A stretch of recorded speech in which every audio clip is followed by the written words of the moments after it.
it's Jen. So I'm going to show you guys how I upcycled this dress and turned it into this one. So I thrifted this for less than $2 because it was on clearance and nobody wanted it, but I had a vision for it. So I've been wanting to create a sewing pattern with very classic style lines. So like simple princess seams, drop waist, and gathered skirt. And I thought this would be perfect for that.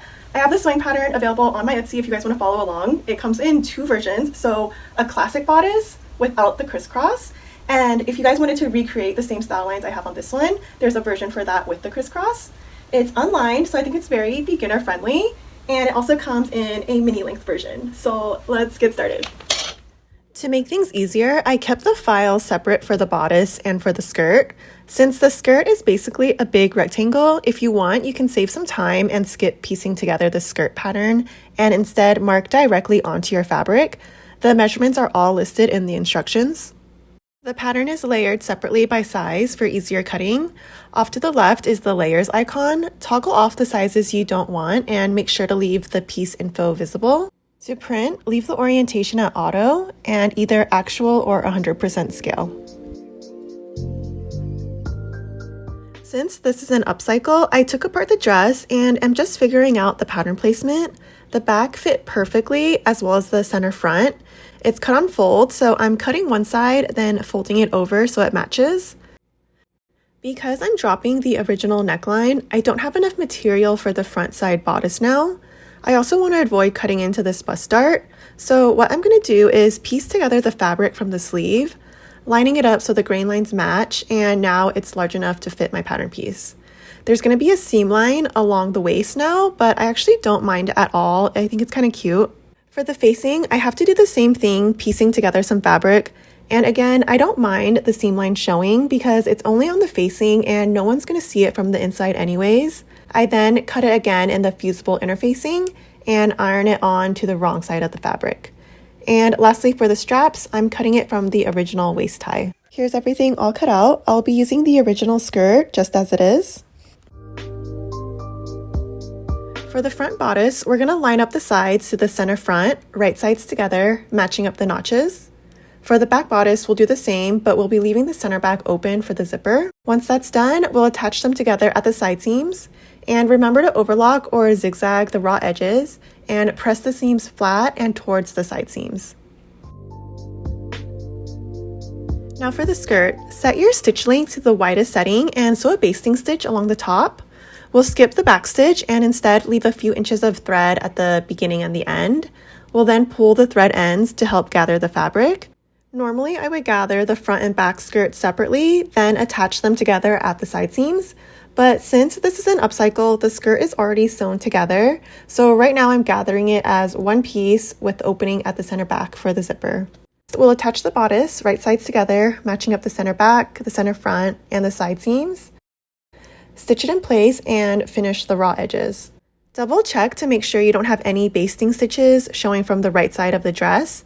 If you do, just use your seam ripper and pull out any stitches. Now with the front facing in the center, we're going to line up the back facing and sew along the side seams, right sides together.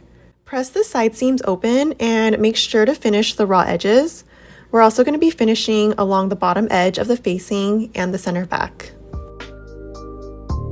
For the adjustable straps, we're going to fold it in half lengthwise, right sides together, and sew a straight stitch along the raw edge. Once you're finished, trim off the excess seam allowance and use a loop turner to turn it right sides out. We're going to trim off a portion of the straps to use for the O-ring, about 1.75 inches. Use an iron and press it in half, wrong sides together, and slide the O-ring through. And for the longer portion of the strap, you can insert the slider under one end, over the center, and out the other end. Now we can line up the straps to the front and back seam lines.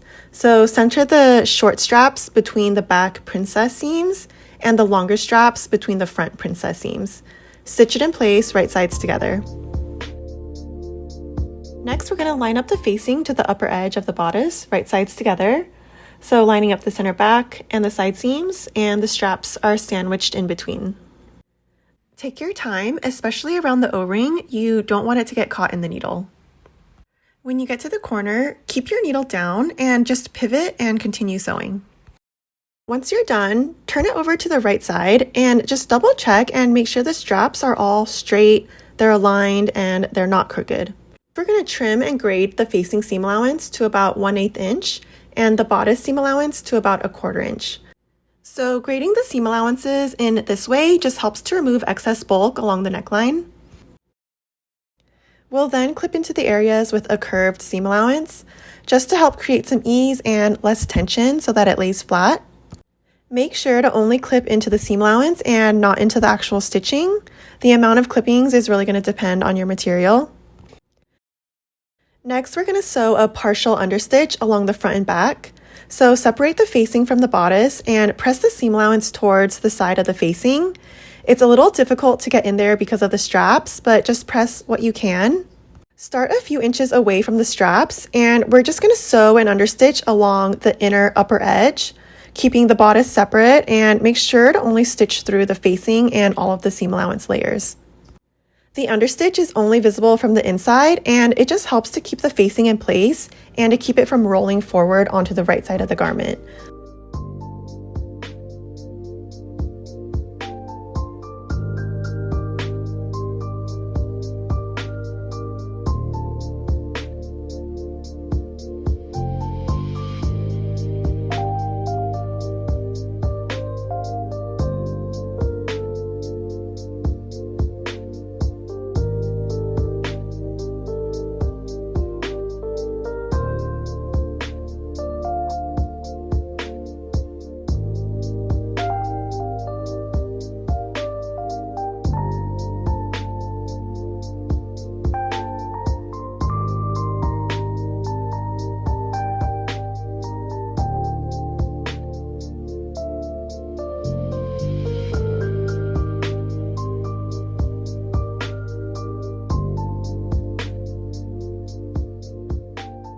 Now that the facing is sewn in, we can finish the adjustable strap.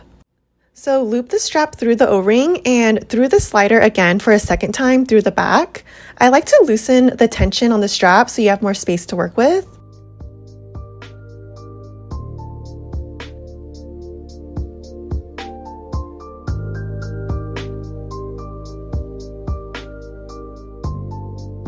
Next, we'll fold the raw edge down about 1/2 inch and stitch it in place. I'm using a straight stitch here, but you can also use a narrow zigzag stitch. And once that's done, trim off any excess and you can burn the edges if you want.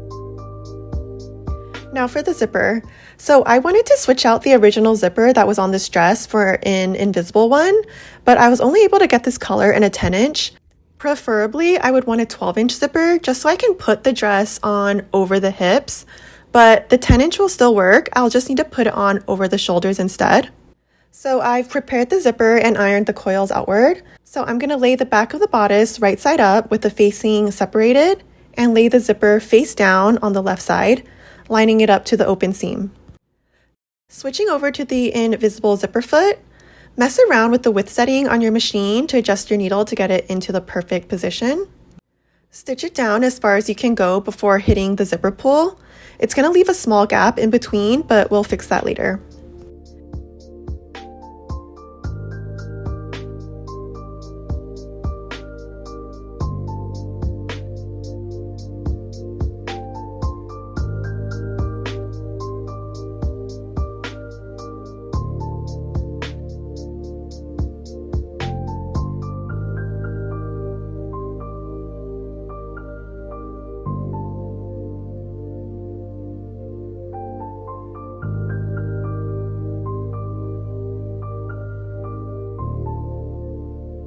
Now for the opposite side, I like to zip up the zipper and mark exactly where the previous stitch ended, just so I can match it up. Undo the zipper and we're just going to flip the opposite side of the zipper over to the right and then flip it over again one more time to the right so that the zipper is now face down. Line it up and stitch it in place like before. I like using a basting stitch for this side first, just to make sure the zipper is even and it lays flat. If not, since it's a basting stitch, it's really easy to unpick. Once it's all good, I then go back in with my regular stitch. Now for the facing, we wanted to have a clean finish like this. The easiest way I think is to just reach underneath and pinch both the facing and back seam allowances together, then flip the facing over to the opposite side. You can also keep the zipper closed at first just to keep everything lined up if you want, but once you start sewing, make sure to pull the zipper tab down so your needle doesn't hit it.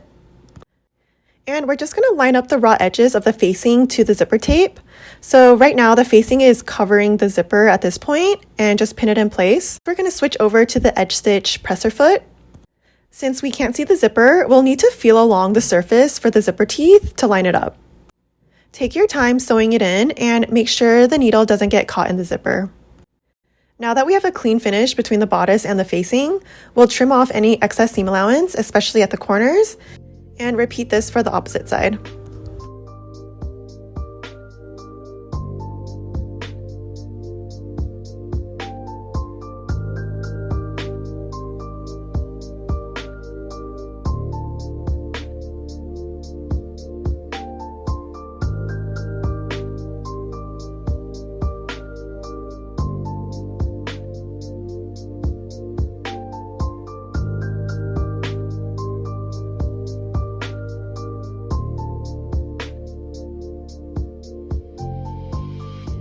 To close off the bottom gap, we'll first move the zipper end out of the way, align the edges right sides together, and stitch it down along the seam allowance. I then hand stitch a hook and eye clasp closure above the zipper, and if you want to be fancy, you can finish the edges of the zipper with binding. So I'm keeping the original hem that was on this dress, but if you're sewing along, it's going to be a 1/4 inch double fold. Press it and then just edge stitch it in place. And finally, we're all done. I love how this one turned out. If you guys have any questions, let me know, and thanks for being here.